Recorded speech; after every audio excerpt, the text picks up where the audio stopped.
بسم الله الرحمن الرحيم أصحاب الشرف لما كستا جوجتي وحنو سلامك السلام عليكم ورحمة الله تعالى وبركاته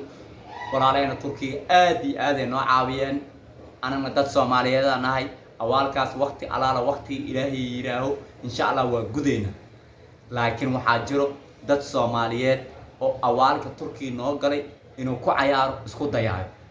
waayo qofka bini aadanka waxa loo baahan yahay Turkiga hadda ma bilaabo 2009 soo bilaabay wixii ka horeeyay ama wixii ka dambeeyay marka hadda inuu waqtiga xasuusino waa laga yaabaa bini aadanha laakiin waxa loo baahan yahay dadka Soomaaliyeed Simbiri dadka walaalahooda Turkiga caawiyeen Simbiri inuu ogaadaan nin kasto hadda oo cunugii hadda dhashtay oo aqli soo yeeshay wuu ogyiin Turkiga waxa noo galay Turkiga dawladeenu burbursaneed dadkeeniyo dhibaateysnaa oo waxa uu dhimanay cadow iyo dhibaato shumbiyood iyo wax kaste oo wadankeena dagaal iyo qabiil iyo qabyaalad iyo qashin ku jiray waa dadkii ugu horeeyay dawladii ugu horeysay imaatay oo muujiso garab istaag sax ah oo ku jiran dawladaha kale inta u jeedin waa dawladda dan leh Turkiga laakiin arimahaada gudahana ma soo fargashahay si waafiyo noo garab taagay waa aragteen ciidankan dib u dhiska ku socdo sida ciidanka gorgor oo kale waa aragteen commandoska si qaaska u tabar oo maanta diriska iyo adduunka ka baqay waa aragteen yaa noo soo tabar qarash ma ku siinan waa ilaahay dartiisa noo soo tabar markaas marka waxa loo baahay harmacaas waa aragteen abniga iyo kala dambeynta iyo sharciga wax badan ay ka bedelaan ciidanka soo tabar dhaqaale ku garab taagay hil iyo hoo qaraxaado maanta dhibaato dhacdo diyaarada ay ku soo diraan daabi ku keenaan miisaaniyadeena ay kabaan war caawinaado dadka masaakiinta wax siiyaan ilaahan kugu dhaarshiyay maanta ma u qalantay inuu Turkiga anaga wax ka sheego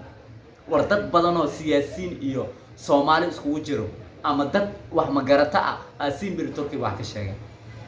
looma baahna war dadkaas wayna caawiyeen Simbiri adiga ku dayan Simbiri waxa aad dan ka leedahay muraadkaada waxa u martid wadan walaalka oo wax ku gaarsiiyay Simbiri af laga deen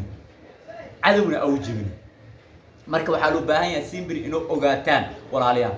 oo bal fiideo loo soo duubi dad Soomaaliyeed oo wiilal dhalinyaro ah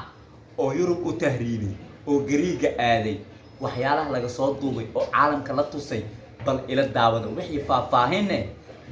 dib aan igu soo sheegi doona fiideo hadoo dhamaad bal fiideo waa walaalayaal ilaahay igu dhaarshiyay bal nool daawada sidoo marka dadku ay baxayaan oo kale Soomaalida iyo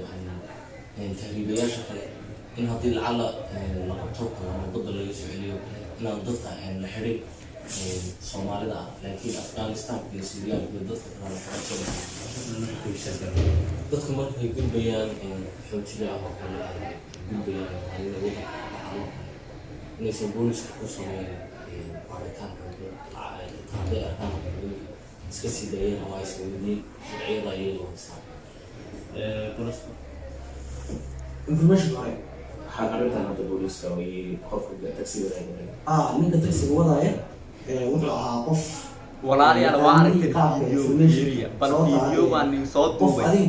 walaalayaal waa aragteen waxyaalaha intahay dadka Soomaaliyeed oo garanaya qalbi laga xaday oo maanta been loo sheegay la dhahay walaalihiina Turkiga ni soo tahriibiyay dhaha lacagaan lisina ama sharciyaan lisina waxa ka dhacday Gariiga ka dhacday waa ogtii maanta Soomaalidii ka dambayso nimankan ilaahay ugu dhaariye war Soomaaliya Ismaaciiliya weena garab taagay habeen iimaanna garab taagay hadoo dhibkii dawladaha kale ay been sheegay shilmaad yar iyo sharci xun hadda waxa laga yaabaa maanta afkaan ka soo baxay oo adduunka dhan loo bixiyay hadda midowga yar waa la wargay radahay Turkiga dawladda Turkiga waxay soo taariibisa dad Soomaaliyeed qasab ku soo Soomaali inuu sabab ee keentay Gariig ee Yurub keentay yaa gaarsi anaga gaarsi maanta Soomaaliyeed ka dambayso waxa ku dhacay isweeyso ilaahan ku dhaariyo qofka bini aadanku waxa rabaa inuu xisaabtamo war waa baahana waqti loo macno war adaa naftadaada u taariibtay war wixii ilaahay ku qor waa helaysa laakiin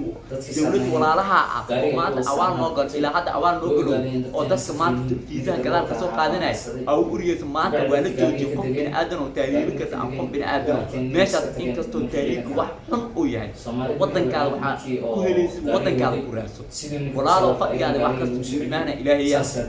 taariib wax u taraaya mar laakiin dawlad walaalaha aflagaadeen walaalayaal ka noqda beena noloshay asxaan dhaha dawladda Turkiga adduunka dhan loo qeyb waxa la wadada ay soo taariibisay ka waran yaa gaarsiiyay heerkaas inay ka gaarsiiseen dhibaatadaas ka war oo maanta na garab taagan laakiin dadkaas noo qabo meeysa dadkaas Soomaaliya ka badan waa 3 qofood 5 qofood oo kale inta loo qabo maaya dawladda Turkiga marna waxa soo kale jaxan kama qabta dadkaas inoo shilm loo sheegay iyo baasaboor loo sheegay been ah waa ognahay walaalayaal is dhoora Soomaaliya u tihiin walaalaheen garab istaagno wayna garab istaageen marka Soomaaliya guul as garab istaagno dawladeena waa ogtihiin dhibaatada iyo Kenya anaga wax naga dhaxeeyo simbiri Soomaali xil iyo hoo anaga diyaar u nahay inuu naftadeena u bixino u qadino dhulkeena